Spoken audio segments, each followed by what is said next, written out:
All right, this is last video, video 3. Where was I? Remind me. What was I about?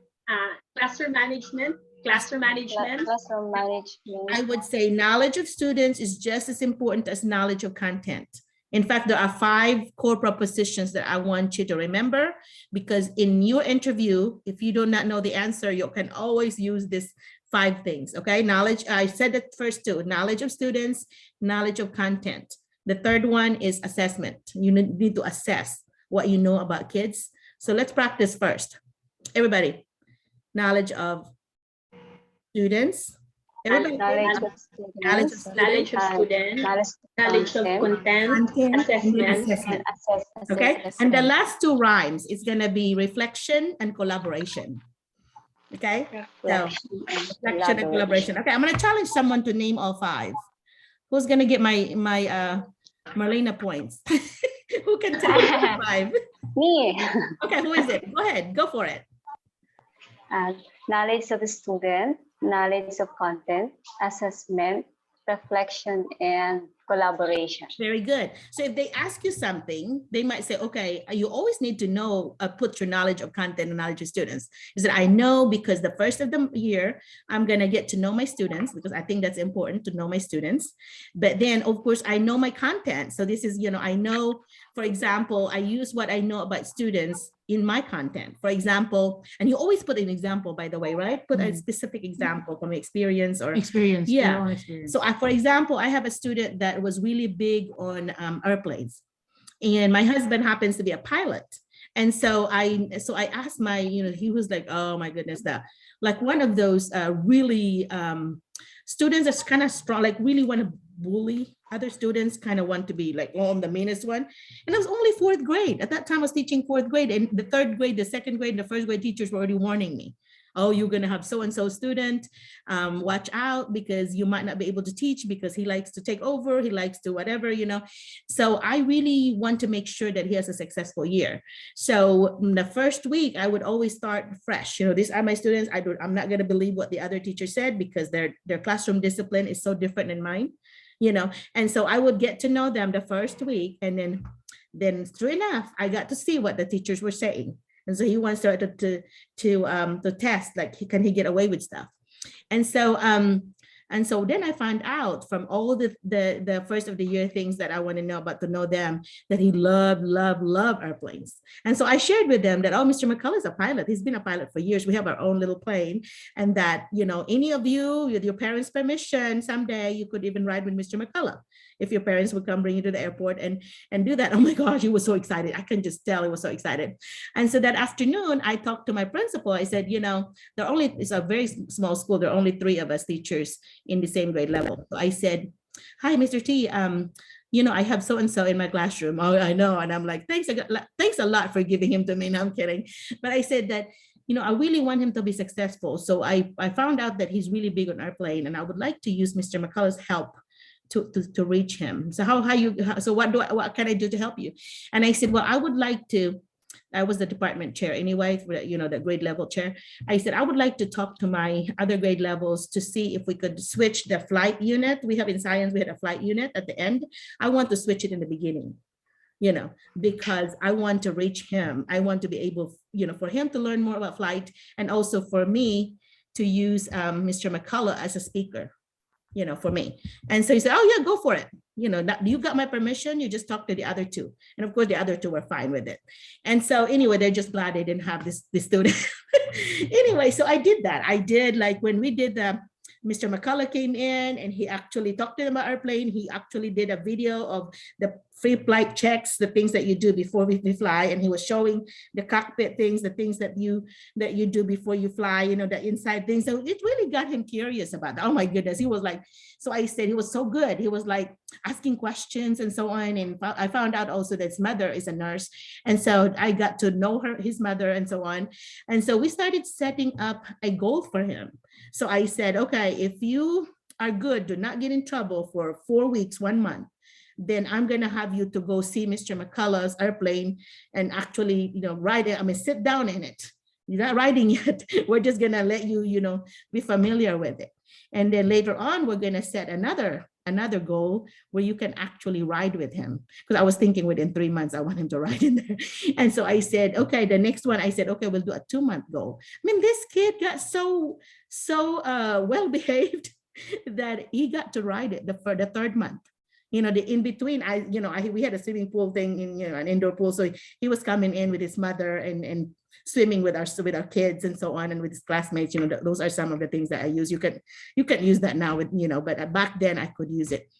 And so I got to know their family. I got to know his mother. And so then I felt so okay to be talking to her about goals and so on. And you know what? Long story short, this kid was to me, is one of the kids that I really brag about. This kid turned from like a kid that did not like school and so on, loving school. He's like a successful person now that got finished with, I think, physical therapy. I think the mother still calls me and say, "Hi, Merlina, so-and-so, my so-and-so's favorite teacher." He said, "You continued to be his favorite teacher because you turned him around. He used to be like hating school. And then after that, he loved school. He was like, I made him a mentor, he was helping others and so on. Kind of gave him like a leadership role. I said, you will be that leader if you show me that you have that quality to be a leader. Now, a good leader does not bully. A good leader does not intimidate others. A good leader will show what the qualities of what a good leader should be.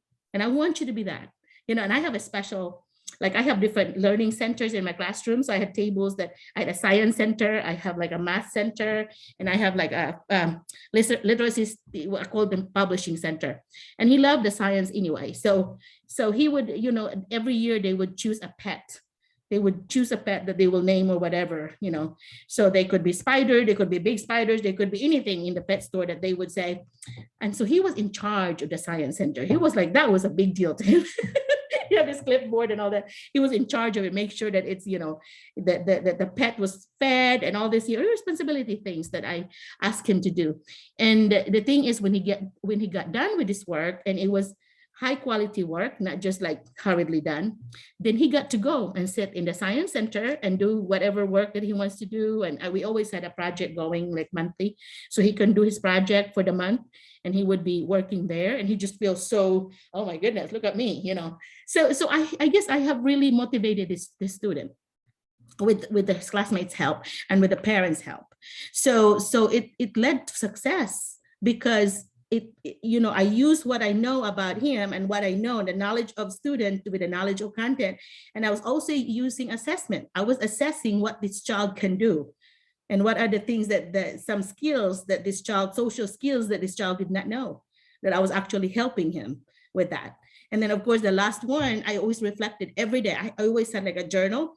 Every day I would write things down in my journal. Tomorrow I need to try this with the student, and the rest of the students, I need to do this.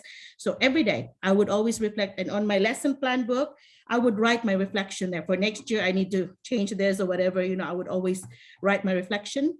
And I think that's very important for teachers to have.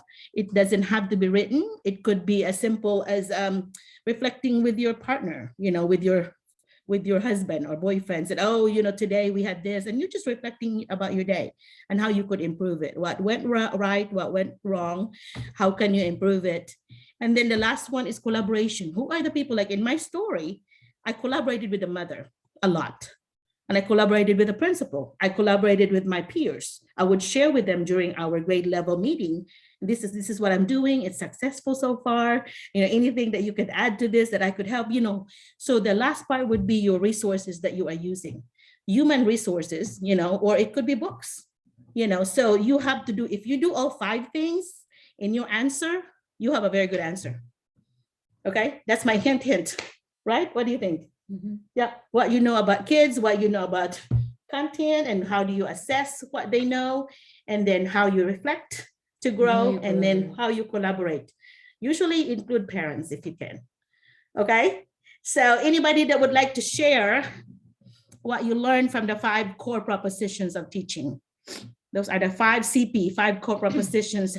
Here, I am a national board certified teacher. There's about 3% in the whole United States that are, maybe 5% now, that are national board certified teachers, which means that I actually went above and beyond And I took the test, and I could teach in 31 out of 50 states without taking another test. So my sister and I both, my sister's a teacher here too, did that. It was a very hard process, like harder than my degrees, because it really is about your classroom.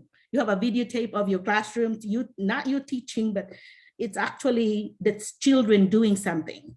Like in my video, for example, the students were actually, I've already explained things, but they were actually kind of more of leading themselves. They were coming up with how to do a role play. They know what the content was, but they're having show me, what they can do to show the class on what the topic was. And so that's what I videoed, was their process of a student leading themselves, and then them having some solutions and problem solving things that they did to show that I have made them into independent students. They're not really depending on me. They're actually dependent on themselves, that they are independent learning, already. And so those are the things that make you look good, I guess, through your students. It's not because of me talking, but it's because of what my students can do. Okay. All right. Right. So anyhow, so if you get stuck on a question that they give you, those are the 5 checklists in your head. If you know those, that you could like say, okay, can I say this? Can I say that? And you can rearrange those. Okay. So you might want to start with assessment. I need to assess what, and then you put your knowledge, your first 2, and then you always reflect, and then think about how am I gonna collaborate with whom? Somebody from school or somebody from outside of school. It could be a book, it could be a research, it could be Dr. McCullough, it could be anybody that you could ask for help in order to, strengthen what it is that they're asking you. Okay, so tell me about how you could use this. Our brain can actually just handle 3 to 5 things. 6 for some overachievers, but that's why I want to put it in chunk, because that should be considered one chunk. That the 5 things, but one chunk in your brain. These are the 5 things in that chunk. So how can you, now your brain wants to know the so what, because if you don't tell them the so what, or your brain the so what, then it's going to put it in a short-term memory before it goes to the long-term, it's going to delete it, replace it with another working memory. So we always need to process it. So this is me processing it with you. How can you use these 5 core propositions in your own teaching, not just in the interview? Anybody? I'm gonna put you in a spot because I want you to practice your English. I'm always teaching, I'm sorry. Anybody? How can you use it? Can you use it during lesson planning? I think you can do it during your lesson, Okay. not just in lesson planning, because I can totally relate to what you said about that one student, because I have these twin brothers. One was good, well, not very good, but one was an average student, and one was like the bully, the leader. By the way, I do not call them a bully. I was showing you an example. You can say struggling in this. Yeah, struggling. Yeah. Some behavior. You can say some behavioral problems, behavioral issues. Yeah. Okay, Don't say bully at all. But I should not have said that too. Anyway, go ahead. Go for it. So he had a hard time listening. He had a hard time sitting down, and then I at first I kept on calling the sister who was my previous student, and then after that I developed a relationship with the sister, and then the sister told me that my mom and dad are separated. My mom is in England now, and he's married to a foreigner, and he doesn't come home to Thailand often. And then I talked to the student in a calm manner, and then I befriended him. And then after a few talks, after a few days, he started opening up to me. And then I said, okay, if you don't want to write, because at first that was the problem. He didn't want to do work. So I said, okay, so for today, you'd be my assistant teacher. So after your classmates are finished with answering their books, so you collect them, you help them. And then after that, he did that for a few days.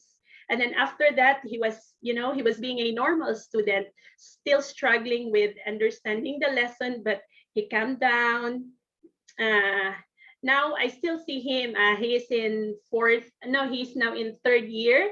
and then I still see him. Sometimes I send him chocolate just because I just want to. I want not expensive chocolates, just anything that, because I want him to feel love. Right. That's good. Yeah, I want him to feel that even if he is not my student anymore, I still care for him. Yes. That's So good I because think, yeah, go ahead. Sorry. Go so ahead.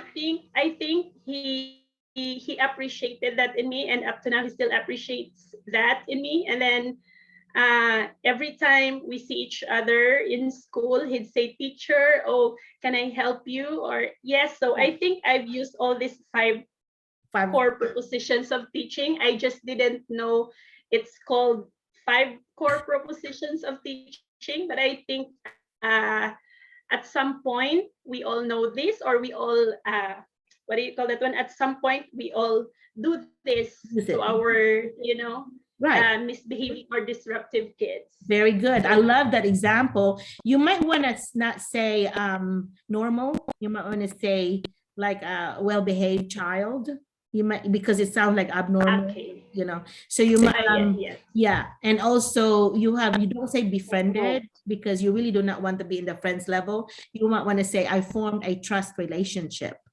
I had a positive trust relationship with the student, because establishing trust relationship is very important, because you had a breakthrough, and now the students want to please teachers.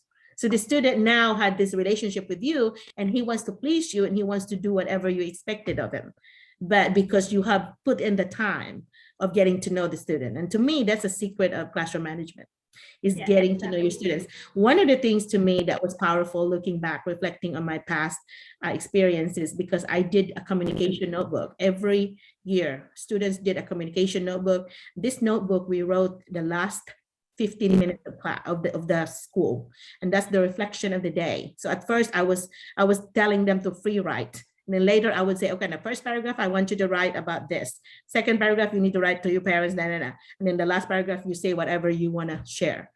So later on, it's a practice of writing, because I'm a big writing, person. I really, really, really believe in the students need to write in so many ways, from a letter to, a letter to a character, whatever, your letter to yourself. And every day they did that. Of course, your struggling learners, your students that are not very high, your struggling learners are going to struggle. They might just have 1 sentence or 2 sentences. And I made that also as a learning thing for me, that I saw the pattern of mistakes that students are making. Like, for example, they're not capitalizing. So during my mini lesson, before the class started, I would say, okay, we need to remember that we always capitalize the beginning of our sentences. So everybody, I want you to get your communication notebook, get your highlighter, and I want you to highlight the beginning of your sentences. I want you to see if you're one of those that forget. And so, that's powerful to them. So the next time they write, they're like, okay, I'm gonna, the next time I want you to start highlighting those to remind your brain that you need to highlight those. And then another time, we're not putting end marks. We're not putting, at the end of our sentences, we don't know it's the end because you did not put that. So I want you to highlight that end, things like that. And also I put the lesson, like, do not start the same way. You don't say I in the beginning of your sentences. So if you highlight those, you will notice what are the beginning. You need to differentiate. You need to make sure you start differently. You vary the beginning of your sentences. That's what good writing is. You don't ever see a writer just start with I. You don't. The beginning, when they start learning English, like maybe the first, second, kindergarten, first grade, that's how we teach them. And then later on, you move them away from that. We call them a sentence stem. They start with a sentence stem. So you might want to start with that. But then later on, as a good writer, you want to differentiate. You want to vary the beginning of your sentences. So I use that communication notebook to communicate with the parents, because the parents look at it, sign it. They get like, I had group points. So if they signed it, or they wrote to me. So it's almost like a 3-way communication notebook. And then in their group, they have a leader. Like what I do is on their group, they would look at their birthdays, and that's how they know whoever, for example, the first birthday might be March. So that's the leader on Monday. On Tuesday, the next birthday, the next birthday, the next birthday. So they know who are the leaders. And then the leader would actually give them like a little stamp. They stamp it. But I only read, usually I read like, on Monday, I read group 1. On Tuesday, I read group 2. But then if I have students that I'm working with, like really having problems, I always read that student every day. I put them in my four corners of my classroom. So my four corners, I always read them, because you cannot read everything, because you have limited time. I was reading it during my lunch. I was eating in my classroom a lot, because one of my rewards too, and you'll be careful about this, make sure that you do it by pairs, bring pairs of students that if they're very good and they want to eat with you in the classroom. I asked the principal if it's okay. And they said, yeah, they can eat in my classroom. And usually I bring dessert, I bring extra things that they could have, And so, it's a big reward for them. And so while I'm having that, I'm reading the communication notebook, I'm making notes, or I'm stamping it I have different stamps. And anyway, so they know that I'm reading it, or somebody stamping it or whatever. I do not want the leaders to be reading it. That is between me and the student. So they need to be just making sure that the date is there, and it's there, boom, they stamp it. Okay. And so, and also another thing that I did was I have a back burner jar. There's like a little jar that they can put their little notes like for that day. These are things, back burner means that I need to take care of this like today. Like one day my one of the children said, my dad got arrested last night and I'm really worried about him. And see what the research is saying, that these children are not going to be ready to learn unless you take care of their safety needs about their emotional stuff, the amygdala part of the brain. So no learning is going to occur that day anyway, if you don't take care of that. So when I read that, so I always looked at, make sure that I empty that and look at it during independent time. I was always looking at it. So then I called the student. I said, do you want to see the counselor today? And so I said, yes. And I said, okay, good. Because I had a standing agreement with the counselor that if I need to send a student, is that okay? I said, yes, it's okay. If I'm teaching something, I will just tell you that I can get the student, I can pick up the student later. And so that really helped, because they get to get those out, and I would just send the work with them in order for them to work with a counselor or whatever. And that, to me, that really helped in making sure that the students' needs are met. I really got to know my student based on what they wrote.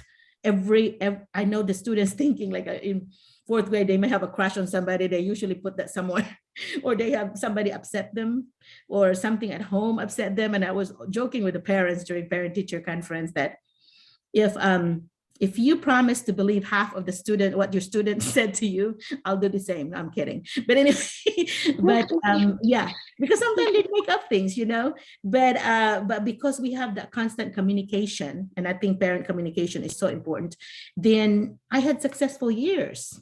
I had one of the 30-some years of education experience. I have one set of parents that were mad at me, and it was because of a misunderstanding. It was like this parent, was saying things like, oh, Ms. McCullough said something. That was before I got my doctorate.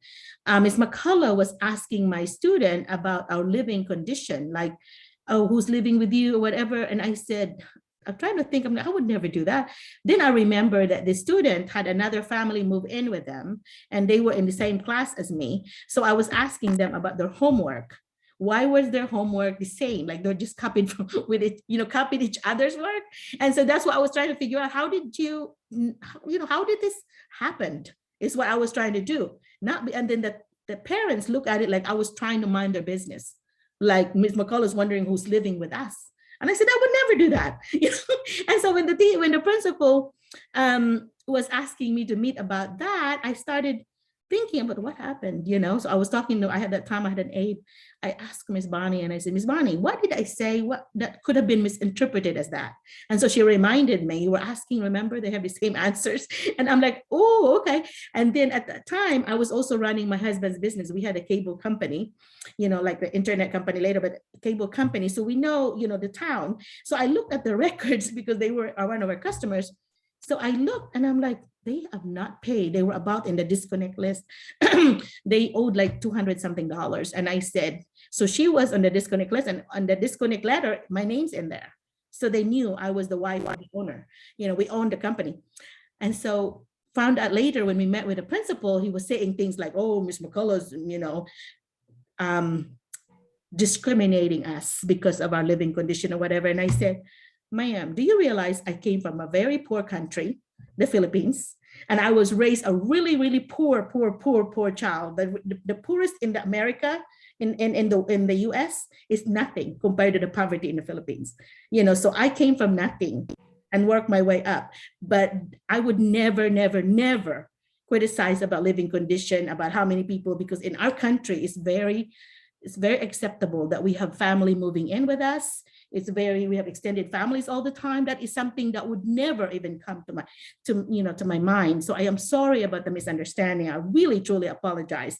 I did not ever mean for that to come out that way. So I was looking, and the principal was so supportive. He said, oh yeah, I figured there's a misunderstanding there, because there's no way Merlina, so he was like that. And, we turned out fine. We were laughing and we were friendly at the end. And what I found out later is because she was really mad. The wife was really mad that they were in a disconnect list, that they didn't want to lose their cable, and so they were trying to get me at my work, is what I found out later, because the daughter was saying, well, my mom said, oh, she's going to get you in trouble in your work because we're going to lose our cable. And I'm like, oh my goodness. So that was what happened.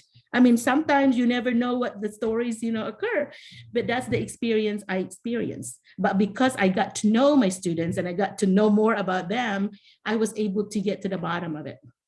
So there you go. The knowledge of students, so important. And so anyway, any experience that you have that you want to share? I want somebody to tell me the 5 things again too. Okay, I want to share. Okay. I want to share something. Uh-huh. Yeah. So going back to the 5 core. Is it core values? Proposition. So the first one is knowledge of students, knowledge of content, assessment, reflection, and collaboration. Very good. Very good. Yes. And I just want to share something that happened to me back in 2011. So I was actually handling a class, and then there was one child who was very fascinated with the Philippines. So during that time, we used to have a holiday program in which we stay clear of the curriculum. So during that time, we were learning about Asian countries. So each week, different country. So Vietnam, Korea, Japan, and the Philippines. So during that time, it was the Philippines week. And then the boy was so fascinated with the jeepney and then the way the Philippine map looks like, because everything is scattered. Unlike, in Europe, everything is connected. But the Philippine Islands is like separated by water. So the boy was so fascinated with the Philippine map.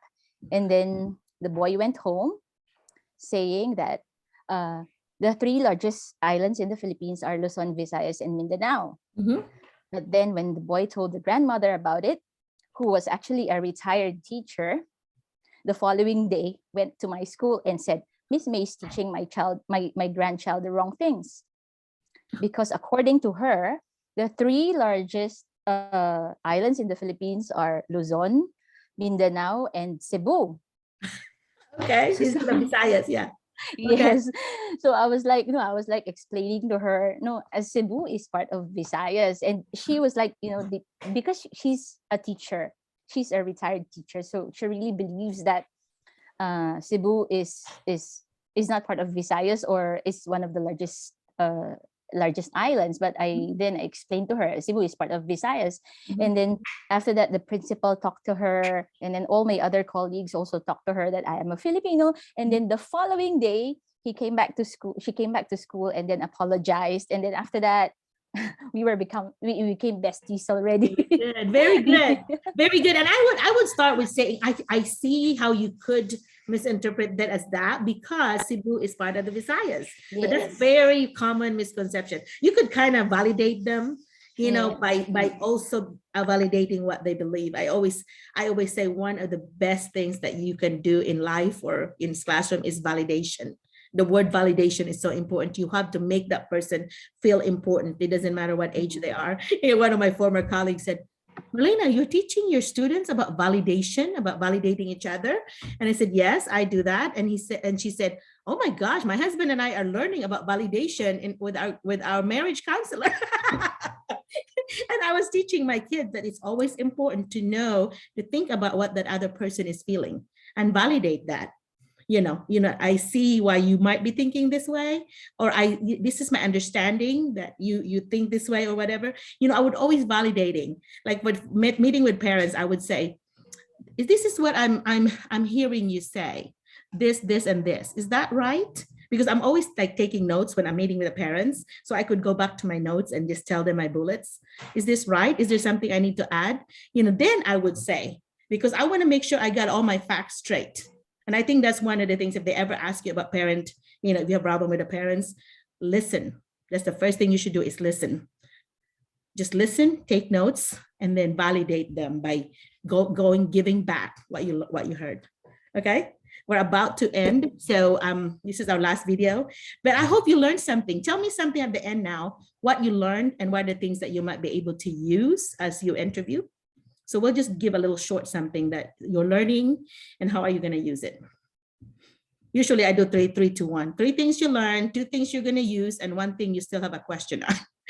But we don't have the time. So just tell me what you learned and how you're going to use it. I actually have one more question, Miss Dr. Merlina. That's fine. That's fine. I just want to ask the student-teacher ratio per class. It depends on the school. If you are a very big school, like in our area, there's some big school, there's a limit for the state puts a limit. Like kindergarten may be smaller number, but like 4th and up, maybe 25. They could do as much as 30 by the time they're higher, but 30 is the limit. And a teacher, like in the high school, can handle 5 classes, so 150 is the limit number. So, but that's really rare. Like in the schools that I'm talking to, that will be talking to you, are smaller numbers. Like Maria, some of her classes are 6, 8, 10, some smaller numbers. Depends on the subject you're teaching and what they're taking, because they have a choice on what they're going to take. And so it depends really. The answer to that is it depends. The bigger the school you have and the more population, the bigger your size. I taught in smaller schools. So I always have smaller numbers, but then when I became an administrator, I was an administrator at a bigger school. And so I got to see that from the administrator's end on how the difference is. But teaching wise, my experiences were always in a smaller number, which I love, love, love, love, love. Like I never had more than 20, 16, 18. So I was able to group them usually, 3 to 4. In a group, I always say do not group over 4 because the 5th one is always a slug. They will always be depending on the other. So 4 is to me is the maximum number that I would group my students. And I always have them to name their group, the team name, and so on. And we change groups every month. And so they get to know each other. So yeah. So those are good questions, by the way. Okay. So any last minute things you want to say? Any learning that you have? I'm sorry, but I'm always teaching. My husband says, do you ever stop teaching? Even my kids. But yeah, do you have any comments? Because this would help me in future Zooms as well.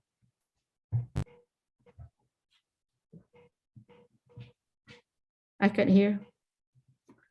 Who's talking? Okay, somebody talking? Okay, go ahead. Soledad. Yes, Doc. First of all, I would like to thank you, Doc, for this opportunity to learn the tips on the interview. I'm really glad that I've learned a lot from this Session. orientation. Okay. And I think I'm ready for the interview. Okay. Thank you, Doc. Thank you very much. Welcome. You're welcome. Do you have any last minute things you want to tell them? Good luck, or whatever. Just be true to yourself. Doc, may I ask something? And What? stay positive. Stay positive. Yep. Be true to yourself and stay positive. Don't fake it. Be authentic. Yeah. If you don't know it, say, oh, I don't know that, but I know I could ask somebody, I could research, I could, you tell them that. And be familiar with the mission and vision, because a lot of time you could use it in your answer. Yeah. Okay. Any other last minute things? One more question. I'm very sorry. No problem. Don't ever feel sorry about asking. What can you say about motherhood statements? Motherhood statements, like, when you're being interviewed, like you will say, oh, I will be there to teach the children, the comments that sound so cliche. Those are very general and vague statements. Yeah, be specific. I always say specific is terrific. You always need to give an example. So after you do a vague statement, then follow it up. For example, in my classroom, that should be part of your answer. For example, do this. If it did not happen to you, said, for example, a friend shared with me, for example, I read this, for example, I saw that. Yeah, always put an example, because that will differentiate you over the others that would just say vague statement. Very good question. Yes, be specific. You remember, specific is terrific. Okay, some people are taking notes. Specific is terrific. Okay. Yeah, you can use that as your answer too. I believe in being specific is terrific. Okay. Well, anyway, who is it? May I ask something, Doc? Yes. Are you going to, may I ask if you're going to recommend us? You in can, the but district? if you put me down as a reference, please don't put me down more than 2 times, because a lot of the times they give you paper. Like, I have a really long paperwork to fill out for everybody that puts me down. So this person did that. I was, by the time I did the 3rd or 4th, I said, oh, you need to take me off because your next time, because she was applying to a bunch of schools, and all the schools are sending me something, filling up my box. I clean up my inbox every day. I do not want one person to fill up my inbox. So after you have, my husband's making noises. So after you have done 2 that you're asking me to whatever, please, like, do not do the 3rd, the 4th, the 5th, the 50th one. Okay. So I'll give you permission on at least 2. But you're welcome to mention me on interviews. You're welcome, because they can always contact me. That's how they got your name, is because of my email to them. Okay. And my email is easy. Just my last name, first name, McCullough Merlina @gmail. So yeah. Okay. Good question. Thank you for that. Thank you. Yeah. And if you ever have an interview, you email me and I will send you some information, some reminder, right? And even some of them even practice with me, like one-on-one practice with me. This is what we're doing already. So you don't need to practice with me, because I already know how fluent you are. I already know the kinds of answers you have and my comments, right? Yeah. And I think Maria's a really great help. Thank you so much for being here today. So I asked her and I said, hey, can I put you in a spot tomorrow? I'm going to Zoom. Can you join me? Oh, yeah, that's fine. Yeah, so we're going to have fun today. We're going to do gardening today, and we're going to hopefully go fishing, go bingo tonight, and maybe go to music tomorrow. So I think we just cook. My mom lives here 5 minutes away. So we're going to go visit mom, and I'm sure she'll feed us. But she's 80 years old this next month. So yeah, she still doesn't look 80, does she? Yeah, she doesn't. Yeah, she kind of claims Maria as one of her children now. Anyway, okay, well, I just want to say bye-bye. I'm going to be sending these videos. I hope I have permission from all of you. I'm going to be sending copies of these videos to the rest of the bunch that did not attend. By the way, don't say the word people, because you people, it's like discriminating. So you say folks. Do you remember?